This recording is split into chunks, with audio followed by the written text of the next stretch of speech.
কোশ্চিনটো কি আছিল আমাৰ এখন মটৰ নাৱৰ স্থিৰ পানীত কিমান দ্ৰুতিত যাই আছে 18 কিলোমিটাৰ পাৰ আৱাৰ স্পীড যাই আছে না সেই নাওখনৰ বাবে উজনি হতত 24 কিলোমিটাৰ যোৱা সময়টো ভৰ্তিয়নিত একেখন ঠাইলৈ ঘূৰি অহা সময়তকৈ 1 ঘণ্টা বেছি তেন্তে পানীৰ হতৰ দ্ৰুতি কিমান পানীৰ হতৰ দ্ৰুতি আমি উলিয়াব লাগে না তো আমি আমাৰ লাগে কি পানীৰ দ্ৰুতিৰ লাগে না নাই সো লেট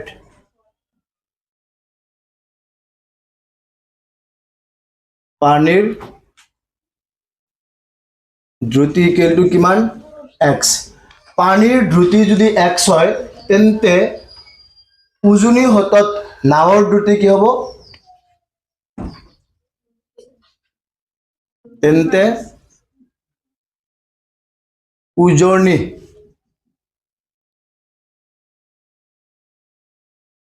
হতত নাৱৰ দ্ৰুতি উজনি হতত মানে কি তোমাৰ এনে হল স্থিৰ পানীত নাৱৰ দ্ৰুতি 18 উজনি হতত মানে সেই 18 ৰ পৰা যেটো তোমাৰ কি আছে পানীৰ হত আছে তো কিবা যাব গতিকে তোমাৰ কি হ'ব 18 minus x and ভৰ্তিয়নি না ভৰ্তিয়নি হতত নাৱৰ দ্ৰুতি কি হ'ব এবাৰ ভৰ্তিয়নি মানে কি নাৱৰটোৰ সৈতে আৰু পানীৰ দ্ৰুতিটো কি হ'ব এড হৈ স্পীডটো বাঢ়িব অৰ্থাৎ 18 প্লাস x এবাৰ প্ৰতিটো কি যে দ্ৰুতি বুলি কৈছিল নাই গতিকে এবাৰ কিলোমিটাৰ পাৰ আৱাৰ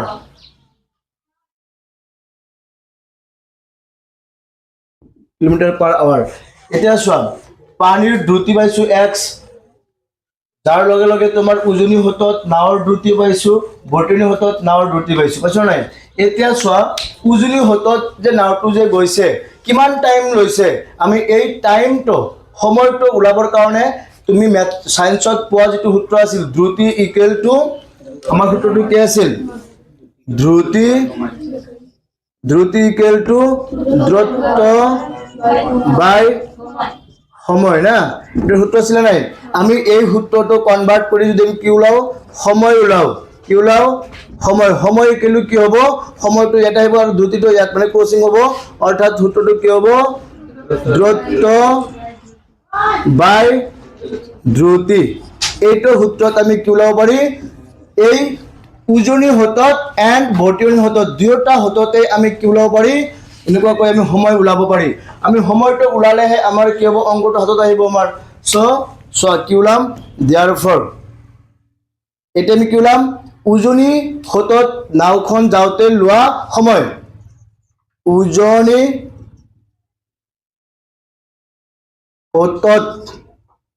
উজনি হতত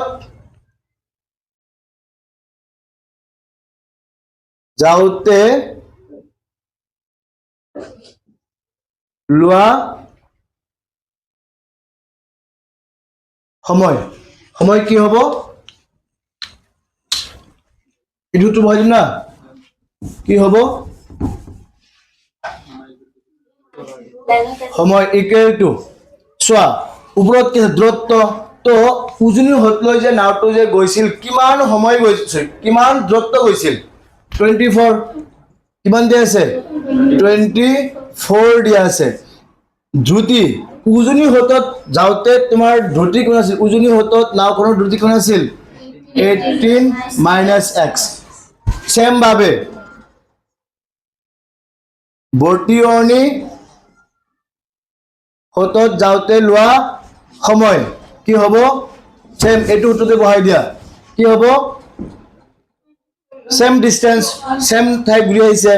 so 24 by 18 plus x good বুঝলা নাই এটো হল উজনি হতত যাওতে সময় এটো হল ভৰ্তিয়নি দেখত আহতে সময় গম পাইছে কিনি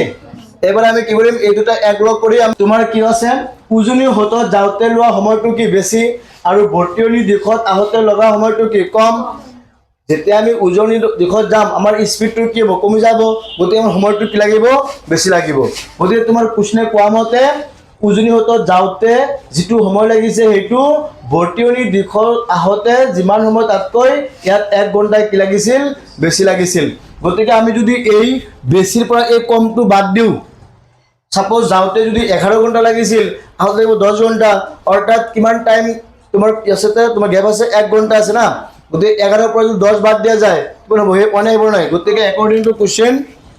24/18 minus x এটা হল উজনি হতত যোৱা সময়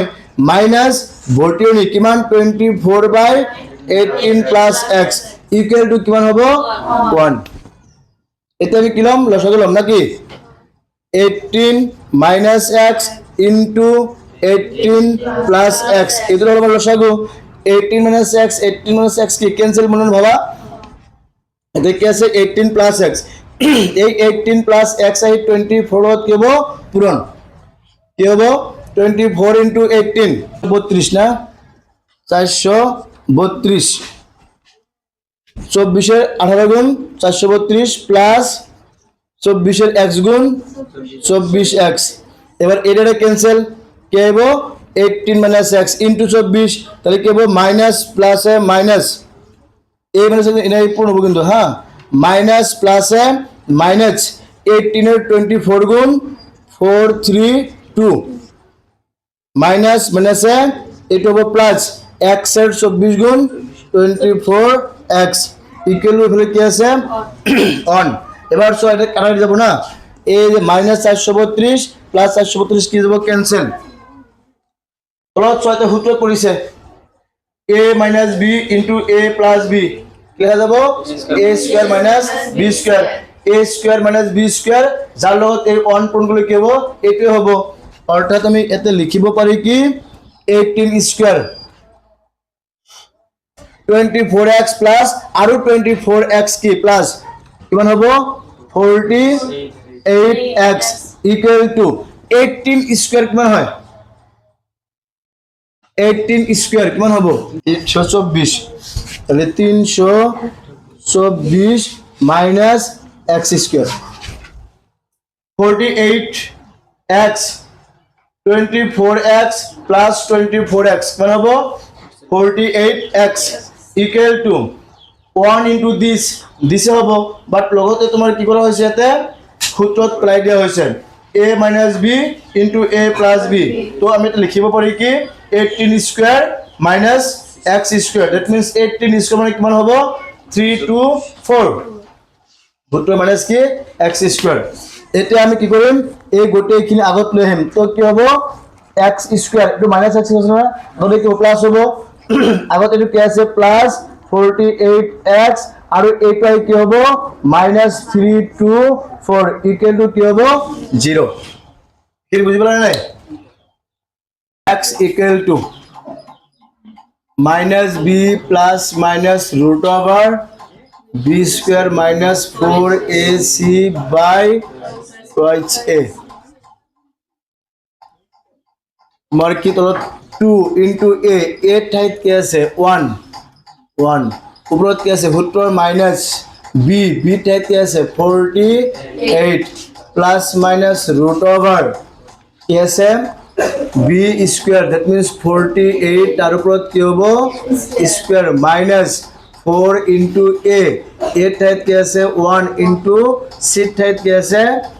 -324 2 into 1 2 minus 48 plus minus root of 48 into 48 8 8 64 4 হাতের তো মূলত 6 4 8 32 আর 6 38 এক গড় ক্যান্সেল না 4 8 32 এর 2 হাতের তো মূলত 3 4 4 গুণ 16 16 আর 3 19 4 8 0 হাতের তো মূলত 1 9 3 12 একে 13 3 1 আর 2 এইখিনি হল তোমার কি লিচ লল করে দিও হ্যাঁ মাইনাস মাইনাসে এক লাইন বেশি করে নাকি ট্রাই করি নাকি এইখিনি হ'ল এইটো আৰু এই হাতে মাইনাছ প্লাছ চ' এই দুটা পূৰণ হৈ ইয়াৰ সৈতে কি হ'ব প্লাছ হ'ব চ' 4 গুণ 4 4 গুণ 16 6 হাতের মতো 1 4 দুগুণে 8 আর একে 9 4 3 গুণ 12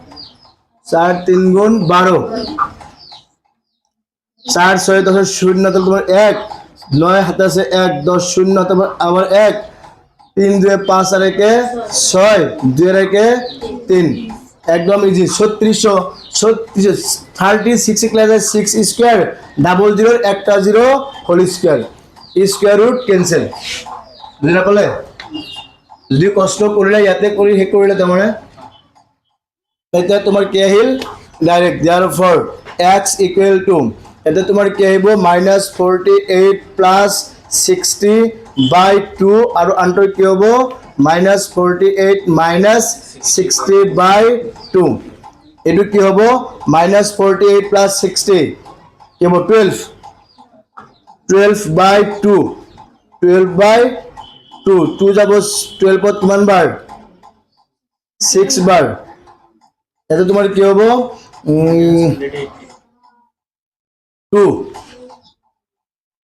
-48 minus 60 কিমান হবে 100 নাকি -108 2 10 কিমান হবে 5 4 কি হবে -54 যেহেতু কি ধ্রুতি ক্ষেত্রে কি নহয় মাইনাস নয় সইটো কি হবো গ্রহণযোগ্য নহয় তাহলে তোমার গ্রহণযোগ্য কিমান 6 x এর মান কি 6 না ইকুয়াল টু 6 তাহলে এই 6 মানটো হবে আমার কি আমি এই x ক আমি কি ধরেছিল ধ্রুতি কার ধ্রুতি পানির ধ্রুতি সো therefore হোতর ধ্রুতি কিমান হল তোমার x মানে কিমান 6 কিলোমিটার পার আওয়ার এইখানে তোমার কি পানির হোতর ধ্রুতি